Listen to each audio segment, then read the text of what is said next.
100% enrollment and zero illiteracy is the highlighting aspect of unique school system of Japan. In order to serve the main objective of compulsory education, Japan has designed an ideal pupil-teacher ratio with the motto moral values before knowledge. Elementary education begins in public schools of Japan. It is indeed a difficult task to compare things between two completely different nations.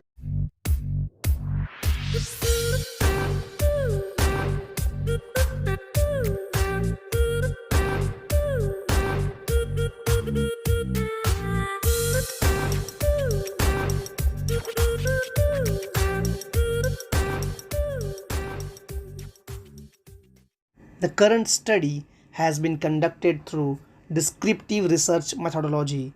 It includes the status of present situation of Japanese education system, school visits, interviews with teachers, students and parents, class observations of Japanese teachers, presentation in some public schools of Japan, and observation of the management of schools have been done to gather the required data for the study.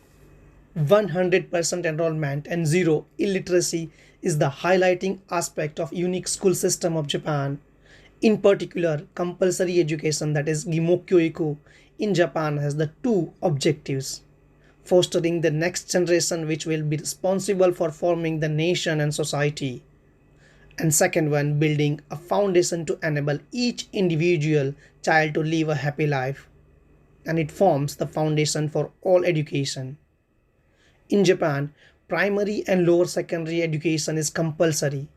Under Article 26 of the Constitution, Article 4 of the Fundamental Law of Education, and Articles 6, 22 and 39 of the School Education Law, the first 9 years of general education, 6 years of primary and 3 years of lower secondary education are compulsory.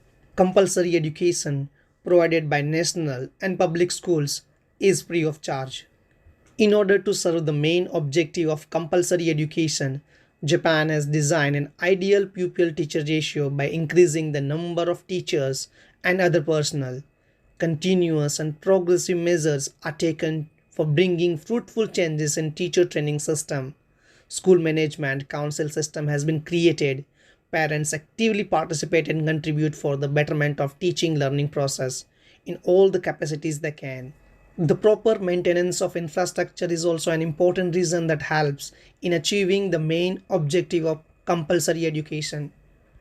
As a result of compulsory education policy in Japan, along with higher enrollment rate in Japanese primary and junior high school, the percentage of people who can both read and write with understanding a short, simple statement about their everyday life is 99% as per data. This is indeed a remarkable achievement for any nation. The main characteristics of education in Japan are: education has strong secular character. There are no distinctive religious schools. Japan's homogeneous culture, linguistic uniformity. With the motto moral values before knowledge, elementary education begins in public schools of Japan. The main goal in elementary education is to establish good manners and to develop character. Children are encouraged to respect elders, be gentle to nature and animals. A proper environment is created in elementary schools of Japan where children learn to be generous, compassionate, and emphatic. Most Japanese schools do not employ janitors or sweepers. In the public schools of Japan, the students clean their school themselves. The best part of this practice is that the children learn the importance of cleanliness, respect work of everyone, get adjusted to work as a team, and above all, children learn to do their duties well, which eventually becomes their habit, which helps to create a well-organized society. In Japan, lunch is provided by schools. The Japanese education system believes in having healthy food habits. The motivational spirit towards education among students is cultivated by their parents and teachers. As a result, Japan reports very minimal student absenteeism, late arrival, and low performance. The infrastructure of Japanese school is regularly maintained and upgraded, seeing the need of time. Classrooms in public schools of Japan are well ventilated, equipped with modern technology. Library, art rooms, language rooms, sports ground, gymnasium, etc. are integral part of public schools in Japan. Holistic development of a child is at the center in present education system of Japan. For the holistic growth of students, after school workshops are very popular in Japan. Club activities are an integrated part of students' life. In 2018, the international assessment conducted by Program for International Students Assessment, students in Japan achieved mean score of 504 in reading, 527 in mathematics, and 529 in science. Japanese students consistently scored higher than the average in all rounds of these assessments in the same year. Japan took the 15th place in reading score ranking. The most significant feature is that the education system in Japan deals with providing knowledge of their society, culture, art, and tradition. Apart from traditional subjects, Japanese students also learn Japanese calligraphy and poetry. It is indeed a difficult task to compare things between two completely different nations, India and Japan. The first one is a developing country, whereas the latter one is developed. Moreover, there are a number of differences between these two countries. India is the seventh largest country by area, the second most populous country in the world, is known for diverse culture. On the other hand, Japan is an island country in East Asia and has emerged as a great power. The culture of Japan is well known around the world, including its art, animation, technology, and video game industries. Here is the comparison between present education system of Japan and India.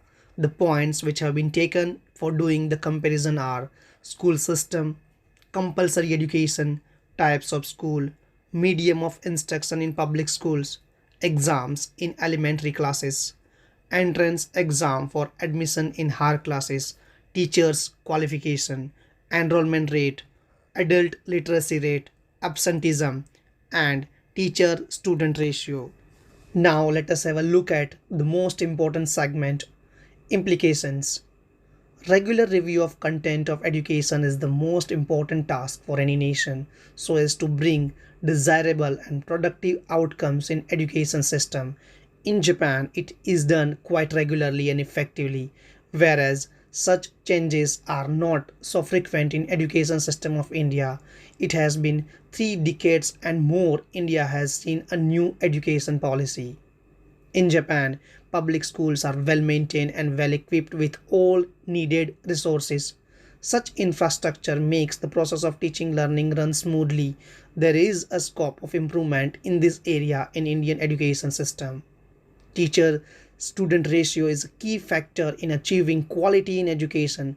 In comparison to the mentioned ratio between Japan and India, India needs to have more qualified teachers recruited in public schools.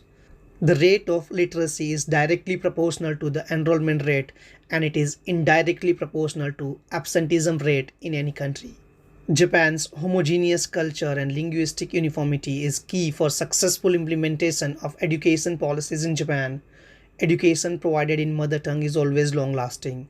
Japan has upper hand in it as there is linguistic uniformity in entire Japan. Moreover, there is a common structure in education and equal depth in curriculum of all Japanese schools. It is indeed very essential. The new education policy of India favors the importance of mother tongue, that is, local language, and says to impart knowledge in child's mother tongue. But still, there is need of having uniformity in curriculum and equal depth of content in entire nation, which will eventually bring everyone at the same platform. It is quite difficult for a diverse nation like India, but it is still achievable. Manners before knowledge, no prescribed format of exam in early elementary classes, cleaning school, common school lunch, involvement of parents in various co-curricular activities and providing knowledge of society, culture, art and tradition of one's country in public schools are some unique and important aspects of education system of Japan which may be included in education system of India. The sole purpose of education is to produce a civilized and cultured human being. It has been achieved through the undivided and integrated values of unity, equality, and integrity, deeply rooted in the educational system of Japan. So that's all from my side. Thank you so much for listening. Have a nice day ahead.